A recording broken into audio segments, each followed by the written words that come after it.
नमस्कार। माली समाचार हिंदी में आपका स्वागत है। मैं दिनेश माली। केजरीवाल से इंडिया गठबंधन को कितना हुआ नुकसान, कांग्रेस कर रही है आकलन, वोटरों को वापस आने का भरोसा। आइए जानते हैं विस्तार से। लोकसभा चुनाव परिणामों से उत्साहित कांग्रेस अब अपने गठबंधन से हुए नफा नुकसान की समीक्षा कर रही है। पार्टी इस बात पर विचार कर रही है कि किसी दल के साथ गठबंधन के बाद उसे किन राज्यों में लाभ हुआ और किन राज्यों में उसे नुकसान हुआ। कांग्रेस के वरिष्ठ नेताओं का मानना है कि दिल्ली में भी पार्टी को अरविंद केजरीवाल से समझौता नहीं करना चाहिए था। यदि समझौता न होता तो पंजाब की तरह दिल्ली में कांग्रेस को ज़्यादा लाभ मिल सकता था। सफलता न मिलने की स्थिति में भी पूरी राजधानी में उसका कैडर तैयार होता। सफलता न मिलने की स्थिति में भी पूरी राजधानी में उनका कैडर तैयार होता, जो भविष्य की राजनीति के लिए उन्हें मजबूत बनाता। लोकसभा चुनाव की परिणामों की समीक्षा में यह तथ्य सामने आया है कि यूपी सहित देश के ज़्यादातर इलाकों में कांग्रेस का परंपरागत वोट बैंक ओबीसी, दलित और मुसलमान उनके पास वापस लौट आया।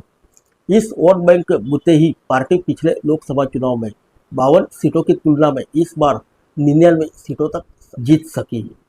पार्टी का अनुमान है कि अपने एजेंडे पर पूरी तरह से टिके रहने के बाद उनका परंपरागत वोट बैंक और ज़्यादा मजबूती के साथ उनके पास वापस आएगा और राष्ट्रीय राजनीति के संदर्भ में उनकी स्थिति मजबूत हो जाएगी। पार्टी को भरोसा है कि यदि वह अकेले के दम पर चुनाव लड़ेगी तब देश की तरह दिल्ली में भी उनका परंपरागत वोट बैंक उनके पास आएगा। 2012-13 में अरविंद केजरीवाल के उभर के बाद कांग्रेस का वोट बैंक खिसकने लगा, आम आदमी पार्टी के पास चला गया, जिसका कांग्रेस को भारी नुकसान हुआ और वह दिल्ली में तीसरे नंबर की पार्टी रह गई। यही कारण है कि जब पार्टी के केंद्रीय नेतृत्व ने दिल्ली में आम आदमी पार्टी के साथ गठबंधन का ऐलान किया तो पार्टी के कुछ नेताओं ने इसमें घोर असहमति जताई और कुछ ने पार्टी को अलविदा तक कह दिया। 4 जून को चुनाव परिणाम आने के बाद कांग्रेस के कुछ नेताओं ने 5 जून को दिल्ली इकाई के नेताओं के साथ बैठक की। इसमें चुनाव परिणामों की समीक्षा की गई। 9-10 जून को कांग्रेस के शीर्ष नेताओं के साथ दिल्ली प्रदेश कांग्रेस के वरिष्ठ पदाधिकारियों की एक मीटिंग बुलाई गई है। इस बैठक में दिल्ली में हुए गठबंधन की पूरी समीक्षा की जाएगी। इसके अनुसार दिल्ली विधानसभा चुनाव में उतरने की रणनीति तैयार की जाएगी। पिछले 3 लोकसभा चुनाव 2014, 2019 और 2024 में कांग्रेस दिल्ली में अपना खाता भी नहीं खोल पाई।